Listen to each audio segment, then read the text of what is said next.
Welcome to Clear the Clutter. My name is Margaret, and this podcast is where I give you practical and spiritual advice to get your time back so you can finally spend it how you really want. Hello. Welcome to today's episode. So, I'm so excited for today's episode. Episode number 60 is All Roads Lead to ...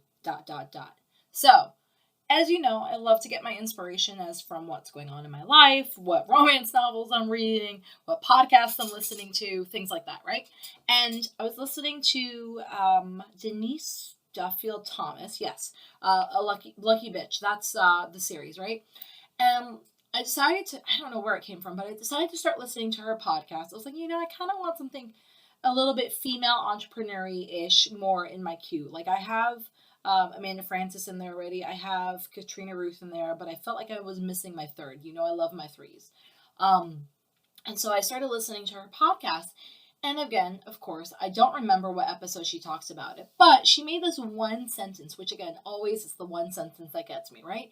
But she made this one sentence of all roads lead to ... And then she started talking about like how she ended up using it in her business and all of that. And I instantly became obsessed. I was like, oh my God. I literally, I think it was in the back pasture when I was listening to it, walking the puppies. And I stopped what I was doing. I text my bestie and I'm like, oh my God, I just found the meaning to life. All roads lead to ... And it has been so all-consuming in a fun, passionate, excited way that it made it to the official Stevens Household Dry Erase Board. Now, if you don't know about the Stevens official dry erase board, it is the dry erase board that we have. It is in our back room that we most of the time see when we're coming in and out of the house. And I like to, for the past, year and a half, 2 years we've lived in this house, I like to go ahead and write on there what we're focusing on. So at one point we were focusing on a specific money goal. I wrote that on the board. At another point we were focusing on doing blah, blah, blah. I wrote that on the board. I like to use it. I like to see it, not only because we come in and out of the house most often through that door, so it's there present, but it's a really good thing to kind of go ahead and keep us on track, and also helps, again, rewire the subconscious. I used to do this in our old house a different way. I had it on a piece of paper and I had it in the bathroom. I've had it on my desk at work before. I've had it in my phone. I've had it as calendar alerts. The latest iteration of it seems to make me feel happy and safe to have it on our dry erase board in the house. Because basically, if you're going to see it, that means you're clearly like a really good friend or family member if you're actually coming into our house. Like this is good. I don't know if this sounds weird or not, but very few people are welcomed into our home. Like you truly have to kind of be part of the inner circle to be welcomed into our home. Because to me, my home is sacred and I want to make sure my energy is sacred. I want to make sure that I'm conscious of who I'm exposing my environment to. I want to make sure I'm conscious of who my fur babies are surrounded by. Like my home is truly and deeply sacred to me. The space where Ben and I can unwind and just be who we need to be and love each other and just be that couple is very sacred to me. So I always make sure that our home is very well protected. But like energetically, which I've talked about the energetic exercise that I do to clear the house's energy, which I'll talk about again right now because I don't remember what episode that was on. But what I do is I will meditate. Sometimes it's super quick, and most of the time it's super quick after I've had like a drink in me and I let go of all my hang-ups. But sometimes it takes a little while, and that's okay. But I'll sit there. I'm doing it right now with you. I sit there, I'll close my eyes, and I picture our entire property, but as if I was at like a Google high level picture, like as I was looking over the property top down from like a drone. And I picture the entire property, every single inch that we own.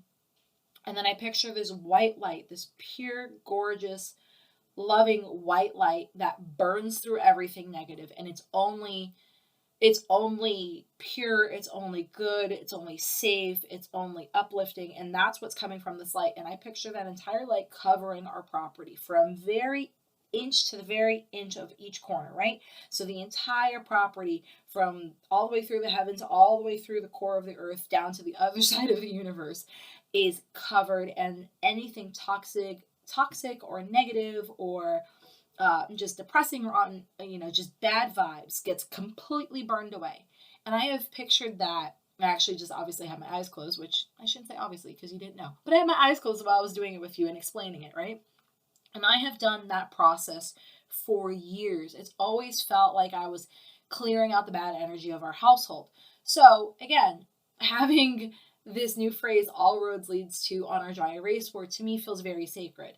And obviously, because I've been so excited to talk about this, I was like, okay, what episodes am I going to do? And I'm sitting down to record. I'm like, you know what? I can't even think of any of the other episodes I want to do right now. I just want to talk about all roads leads to. So let's dive right in. And of course, don't worry, if you want to get the journal prompts for this, go ahead and either click on the link in the show notes or go to the Etsy store, buy the workbook. It'll be amazing. You'll love it. But let's go back to my latest obsession. I'm so excited. So, all roads lead to. I love me a good clarifying question. And it is very easy for us women and men, because I see you men that come in and listen to this podcast. I see you getting your woo on and expanding and being amazing. So all of us, right? We are all trying to better our lives. We're trying to move forward. We're trying to do good things. We're trying to take care of our families. We're trying to take care of ourselves in a deeper level. We're all trying to do more, right? And I think more is wonderful. But it's very easy to do more, but to do more scattered. And I've done more scattered, hence why I know it's very easy to do it. In my early 20s, before like the shop, right? Everything that we did was more. It was more this, more that, more Ben hustling, more Ben welding, more Ben flipping this, more me cutting yards, more me whatever, right? More. But it was a more in a frantic energy, and it didn't feel like it had an end point. And so all we kept doing was all of this busy work, and it was work. And we showed up and we did the thing, but it don't feel like it gave us the end result of what we were trying to achieve. Like if you had talked to 24-year-old Maggie, I couldn't tell you what I was trying to achieve other than like, I just want to graduate with my bachelor's and get this over with and finally stop being in school. So maybe that was the thing. But like, I couldn't tell you what the goal was. And it clarified it. Oh, we're getting deep because I'm fidgeting in my chair. So it clarified it a lot for me when we started opening up the shop. The first location we had was 800 square feet, and Ben ran it for I think like a month or 2 months, maybe 2 or 3 months before I came on board full time. Let's rephrase that. Let's be honest. Before I was fired from my company because I had broken my arm like 8 months prior, and I still wasn't really that much of a value to them, even though my numbers rocked and my clients that I took care of were freaking amazing.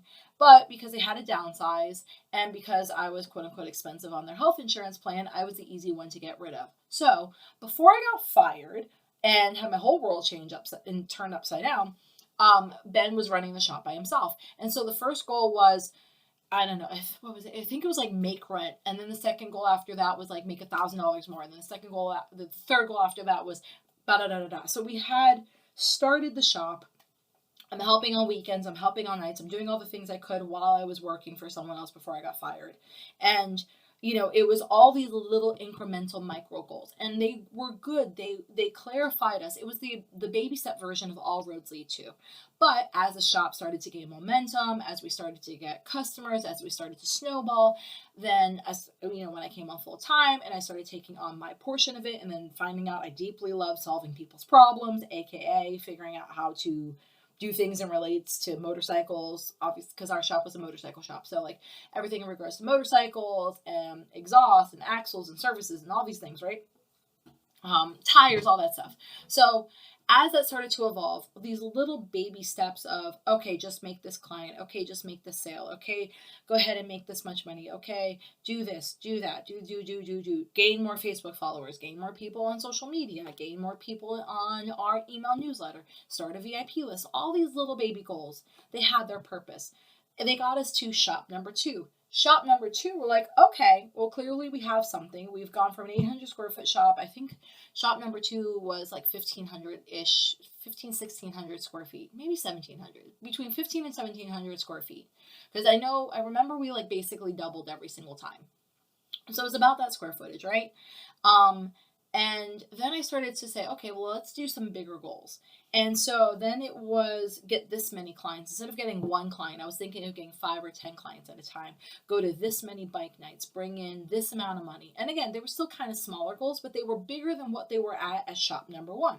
And then, again, because that started to take off, as shop number 3 came into play, because we were in shop number 2, as shop number 3 came into play, Ben really started to like come into his own as being the CEO of the company and the visionary of the company and setting the expectations of the company. Because at that point, we actually were treating it like a company, not just like a fun experiment that we didn't know would work or not. So we ended up buying this piece of equipment. It's a dyno that you put your motorcycle on so that you can go ahead and do performance tunes and all these things. So that was one of the goals, was to buy the dyno. Then we ended up getting our dealer license so that we could buy and sell units. And then we went and bought and sold units, and we had all these things. And so all of these goals were good.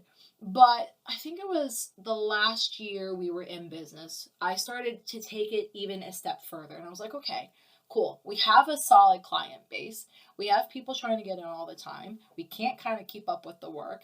Our dealership that we've created from scratch has doubled every time we move.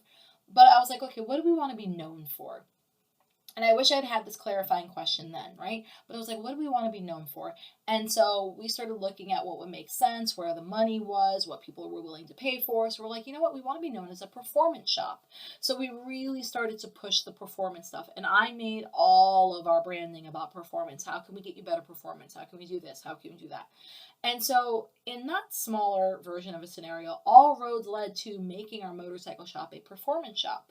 So fast forward to present day, when I heard that statement, all roads lead to, I was like, oh, that is like the best clarifying question ever. Because had we, and of course perspective is what it is, and you can't change the past, but had we had the foresight to say, okay, well, all roads lead to having a performance dealership and being appointment only because we're so booked out, or having a performance dealership that does X, Y, and Z. Had we had thought big enough, had we had clarifying questions to lead us to the right answer big enough of what was on our hearts, or as I call it, secretly on our hearts, that you only admit in like Pinterest boards in your journal. But had I had that clarifying question, then I feel like I could have gotten us to where we wanted to be faster by doing my part. Obviously, again, we all can only do our parts, but I'm obsessed with this statement. I'm obsessed with this phrase, or whatever you want to call it, this question. I'm obsessed with it because I really started thinking, okay, what do all roads lead to? And I even used it to clarify my company. So on my website, what do all roads lead to? On my podcast, what do all roads lead to? On picking back up and doing social media again, what does that mean for me? And then taking all of that and making that into one big, the Margaret Stevens company. What do all roads lead to? All roads lead to blank. So I got that really, really clear, and I felt finally like I was able to wrap my arms around the vision of what I want this company to be, where I want it to grow, how I want it to grow. How do I look at an opportunity and say, well, does that lead me to my all roads lead to? If not, thank you, but no. Or maybe if it does, okay, well, how do I fit that into my company and my brand and my big, big, big vision? Because I go back to, right, the whole point of this is it's not, so let's use an example, because I love me some examples. It's not a matter of, okay, let's just go ahead and make some money. Because if the goal was starting out, say you're in the Betting on Me course and you've just started out. Sometimes the baby step goal is going to be make your first $500, make your first $1,000, make your first $1,000 6 months in a row, whatever the scenario is, but a smaller goal, right? The whole point of the all roads leads to is it keeps you on journey. Yeah, it keeps you on your journey long term, and it keeps you on the path. It doesn't let you stray. It doesn't let you go on a side road. It doesn't let you go off the path, do 3 circles, and come back on the path, basically not ahead of where you were when you got off the path. The entire intention of it is to clarify, where do we want to end up? If I came in my fairy godmother outfit and I bopped you on the head and I could give you whatever your heart desired, what would that be? And if that's the case, okay, how do we build backwards from that? Because I'm all about, let's build backwards. Let's build this reality so that we are taking the energy, the passion, the time away from our families, the time away from everything. We're making this all, in a sense, worthwhile. Hence why I'm so freaking obsessed about this question, all roads lead to. So I don't want to say for Ben because I can't talk for him. And I have talked, I will say this, ladies and gents, I have talked to him about coming on the podcast and he has considered it. So I would love some feedback from you all so that he can realize it's not all in my head, that you guys would totally love listening to him. We're thinking of doing a course together. I still haven't figured out the name for it, but when I was explaining to him that betting on me was, how to help you once you have an existing business, he's like, well, what happens when you're in the stages of you don't know what your business is? I'm like, well, I don't have that course. He's like, we should create it. And I was like, okay. So we're going to create a course at some point. I'll let you know, obviously, when it goes live and all of that. I just don't have a name for it yet. So if you have a name recommendation or something that you're thinking of, let me know. Send me a message, send me an Insta, send me an email. I love me some emails. I'm slightly biased on the emails, but I don't care who knows it. So whatevs, right? But if I had to assume for Ben, all roads for him would lead to generational wealth. He is the first person in his family to have gone to college and complete college. I'm the second on my dad's side. I'm the first on my mom's side. He's the first person to do this. He's the first person to do that. He's the first person to create all of these things. And so he keeps talking about, generational wealth. What can we do that whatever decisions we're making now not only benefit us, but benefit our future children and our grandchildren one day and their kids and their kids and their kids, right? So for me, all roads leads to a very specific number. So it's the first $5 million. Which, even admitting that feels a little weird. I thought about it for just a second, hence the hesitation of like, well, do I actually tell them the number or do I hold back? And I was like, nah, why not? Run with it. I've told them everything else. But for me, all roads leads to the first $5 million because we've talked about making millions of dollars. But for me, it's tangible. It's big enough. I always say this. It's big enough to get me excited, but it's small enough, which 5 million small, right? But it's small enough to where I don't feel overwhelmed and discouraged. It's in that happy gray area for me. And also the other part of it too is that number, which may seem big to some and small to others. For me, it's a number I've thought about, talked about, felt about, journaled about, vision board about for years. So I'm comfortable with that number. And to be able to say, well, all roads leads to making the first 5 million. Okay, what does that look like? So I feel like this is a time to jump into the podcast journal prompts. So let's dive into those. So then that way we can kind of work this through together, right? So if our example is going to be all roads leads to making the first $5 million. First question is going to be, what's that secret goal that's on your heart?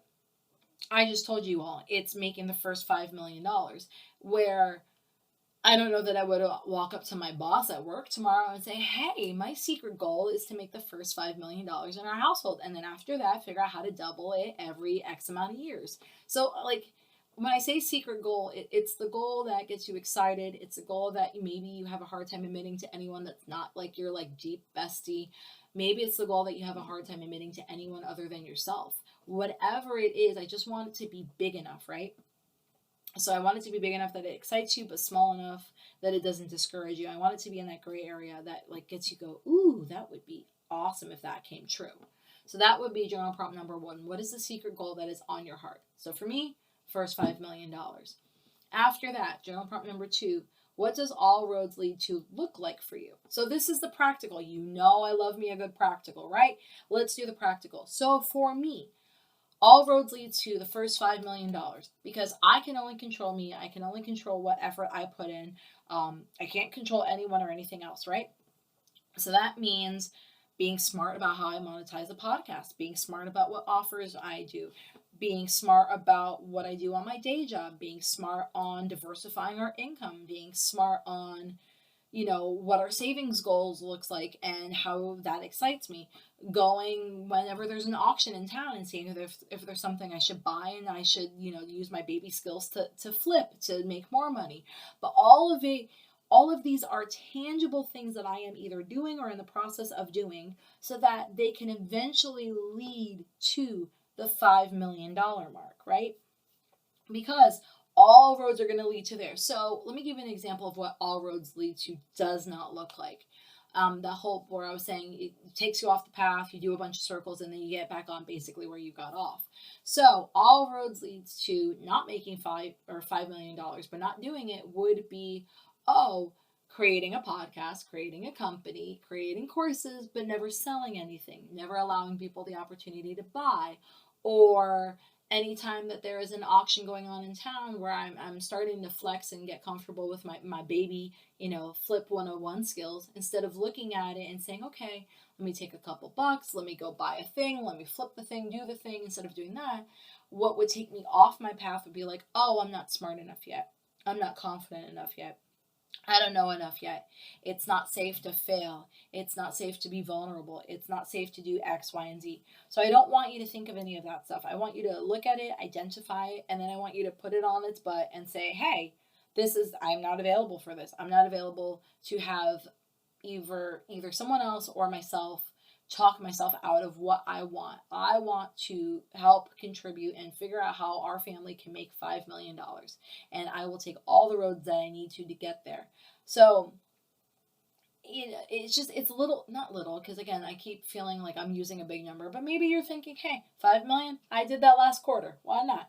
So, but I want you to make sure that whatever things you're taking on, they'll lead you to that. So I'll give you a really good example. So let's say I decided to make an ice cream truck. I decided to buy an ice cream truck, right? I leave my job, I go tomorrow, I buy an ice cream truck. Well, if I buy an ice cream truck and I don't ever give myself any way to take that ice cream truck and then turn it into a franchise, take that ice cream truck, make a super secret awesome version of ice cream that everyone loves and sell it to a grocery store. If I cut myself off from all of the avenues of abundance, then clearly what I'm doing is I'm not letting myself have all roads lead to on this ice cream truck help me make my $5 million. So like I said, I just want you to kind of be mindful of that. And for me, I love being a practical. I love to write things down. I actually drew out, and it was very specific to the podcast company, right? But I have some working sheets of paper on my desk, and I have what says all roads lead to, and then I have it for the podcast company, and then I have these arrows kind of like an umbrella. And I have, okay, what's the podcast do to support all roads lead to? What does the courses I create do to support all roads lead to? What does the merch I create lead to? What about my other programs? What does that lead to? So I have literal lines on my paper that lead to what I want the podcast company to become. And then from there, underneath it, I've got little things that kind of flesh out like, okay, podcast. I've done this for a while anyway, but obviously having weekly episodes, that needs to be a must. I need to not be so wishy-washy or flaky about that. And then maybe as I get more comfortable or expand, or I feel the urge to call in other people, maybe I should do some interviews on courses. I've got a couple different courses that are either in the works or that are live, but that supports the overall end of what I want the company to be. Same thing with the merch, same thing with bigger programs. So when I say I want you to write this down and so you know what this looks like for you, I want you to legit grab some notebook paper, grab some printer paper, grab a dry erase board, whatever works for you, grab your bathroom mirror, and I want you to write all roads lead to, and I want you to write the whole tangible goal, and then I want you to draw some arrows underneath, and I want you to write, how do you get there? And then, like I said, journal prompt number 3 is as you're starting to flesh this stuff out, that'll kind of be your cue. Is it big enough to excite you, but not too big that it discourages you? So as you're fleshing these things out, I want you to pay attention to how you feel. Like I'm holding my chest right now. How does your heart feel? How does your vibe feel? How does your voice feel? You can hear me. I'm so excited about this topic. you'll feel the vibrations of what you're doing and what you're trying to achieve rise. If you start to feel discouraged, or you start to feel low or negative or quiet, and you like start literally to like hunch your body in, that's a sign that you need to either get rid of that idea or scale back a tick, because I want you to make this in that gray area of possibility. So let's flesh out, what do the roads look like for you? But again, keep in mind that it has to be big enough to excite you, but not too big to discourage you. Then journal prompt number 4 is going to be, okay, well, how do we get there? How do we, in particular, get you there? How do I help get you there? What are the steps? So if I was at your dining room table and you had taken your piece of paper of all roads lead to, and you flipped it around and you showed it to me, I would be like, okay, cool. All roads leads to blank. Sweet. You've got these 4 or 5 arrows coming off of that. Sweet. All right, what steps do we take to get you there? Do we need to get you more exposure? Do we need to get you support? Do we need to help change your mindset? Do we need to change your money mindset? Do we need to change your availability of what you think you're allowed to receive? What do we need to do? Let's make it concrete so that we can go ahead and get you there. Because this is where people start to falter, right? They do their vision boards, they do their vision parties, they do their Pinterest boards. Again, I do them, like I love them. But as we think really, really big, we might titrate down and think, okay, if the goal is to get to the 5 million, clearly I need to have a company. And then from there, we kind of let everything fizzle out. I want you to get as detailed as it seems fit. So, did I write down on my list for the podcast company, using this example, did I write down how many episodes I had to create? No. I just put that under the podcasts. I need to have a podcast come out weekly. I didn't say I need to have, 500 podcast episodes come out. Like, I will do it as long as it makes sense and as long as I love it, which will probably be forever, because getting me to not talk is an effort in itself. But you see my point. I have clarity around it. And sometimes it can just be a single word. So literally I have all roads lead to, I have my podcast, I have courses, I have merch, I have big programs. And then underneath that, I have weekly. Because for me, I don't need to write more than that. I know that means I'm committing in a joyful, loving, excited, bubbly area of my life that I will publish a podcast episode weekly. I am committed to, at some point in time, interviewing people. Again, of course, I have like my wish list. I'd love to interview Amanda Francis. I'd love to interview Katrina Ruth.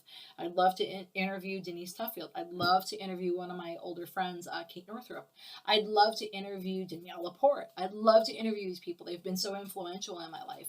So, maybe interviews means like guest star, like mega interviews one day, whatever that means. But you can have that one word that kind of clarifies everything, so that if, again, I was sitting at your table and you turned that piece of paper around and you showed it to me, and I'm looking at your steps of what we need to do to get you there, I could understand it. And if you think it's too vague, or maybe one word doesn't feel like enough and you need to write a whole sentence, write the sentence. But all I care about is that you give me some clarifying steps, right? And throughout all of this, journal prompt number 5 is going to be, how can this be fun and exciting along the way?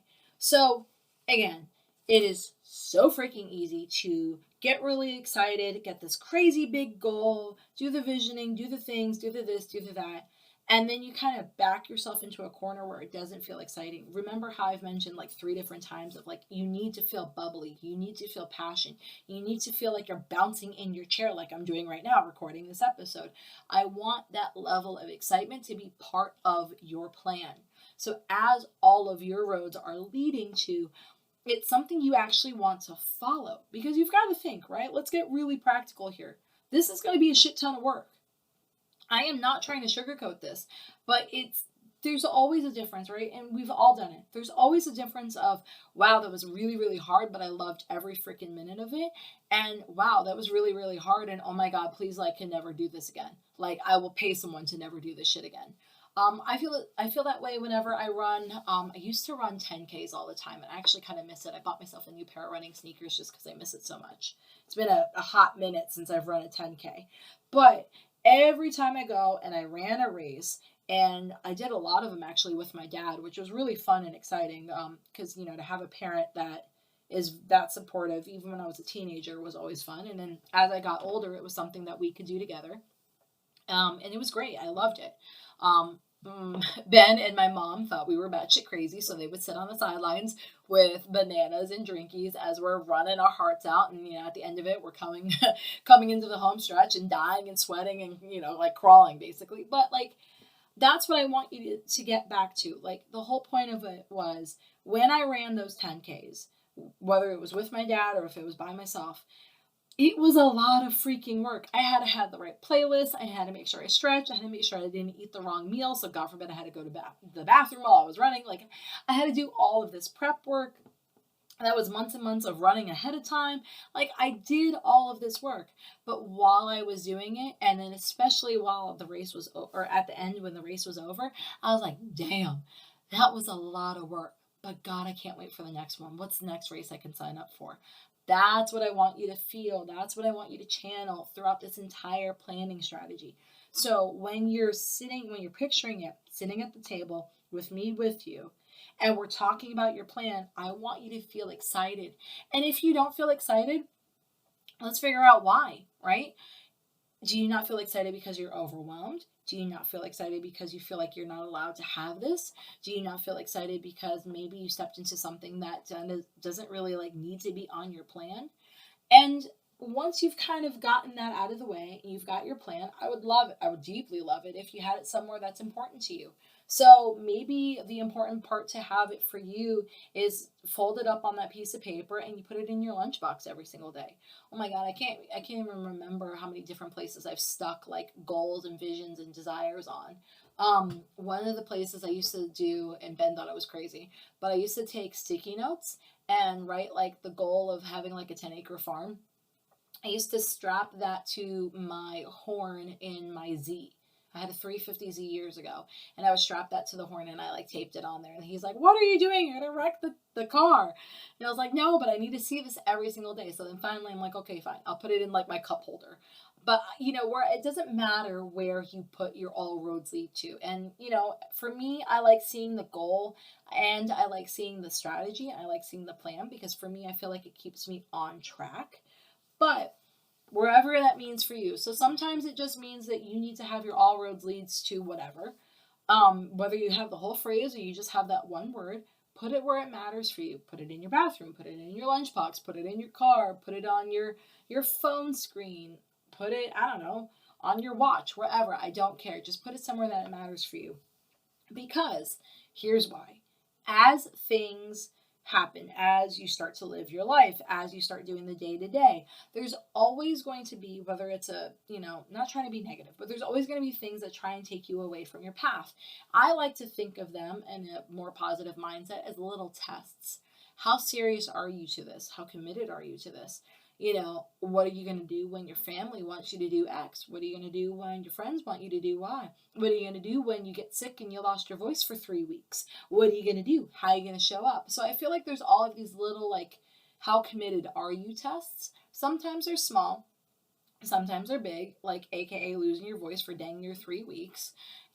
So, I want you to kind of think this through so that as the work is being done, as you're putting in that level of commitment, passion, and energy into whatever your version of all roads leads to, at the end, when you make the money, do the thing, sell the thing, create the thing, welcome the thing, whatever the thing, as you do it, at the end you can say, damn, that was hard, but it was worth every freaking minute of it.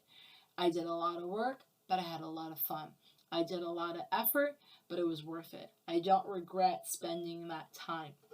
And not to try and like be morbid, but like I think of the even bigger picture of this is my life, regardless that I believe in reincarnation and spirituality and transitioning and moving on and all of those things.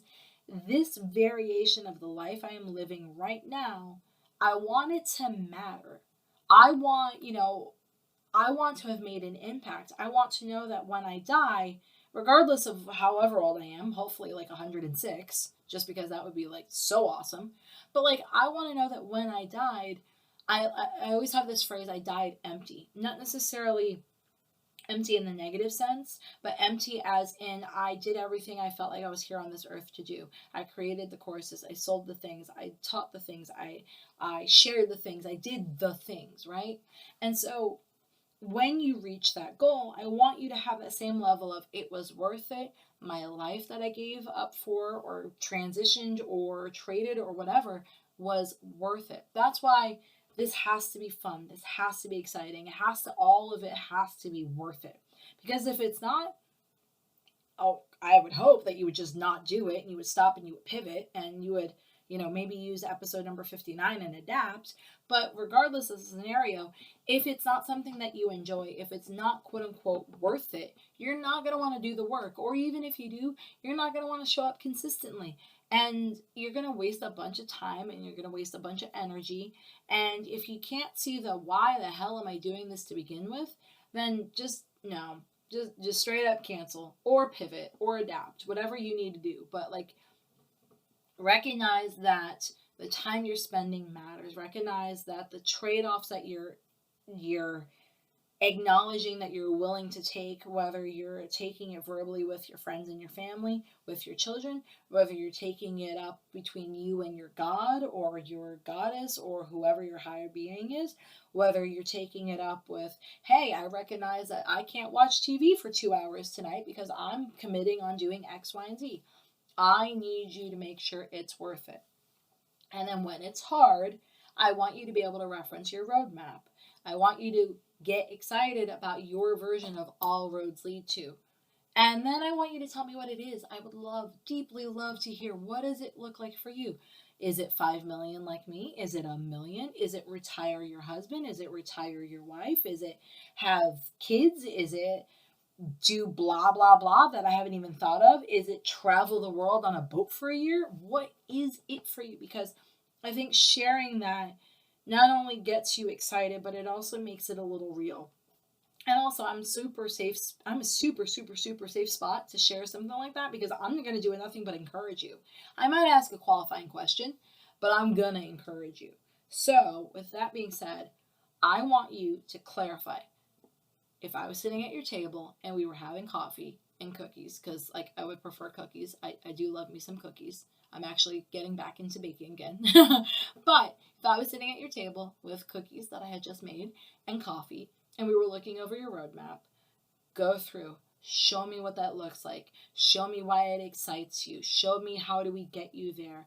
Show me how it can be fun. Show me why it's worth spending this much of your life doing it.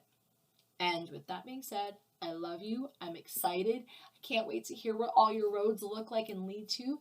And thank you for being a safe space for me to admit that I want to make $5 million, because to say that out loud, I don't know that I've ever said that out loud to other than a handful of besties and my husband. Maybe my mom.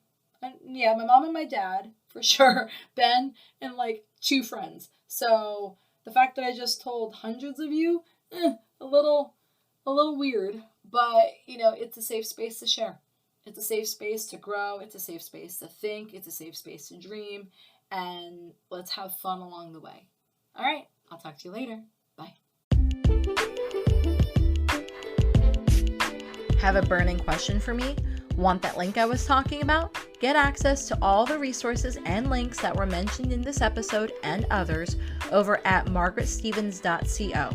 And if you haven't, don't forget to sign up for my VIP list where I share special bonuses, pre-launch coupon codes, and advice I don't share anywhere else. Thanks for listening.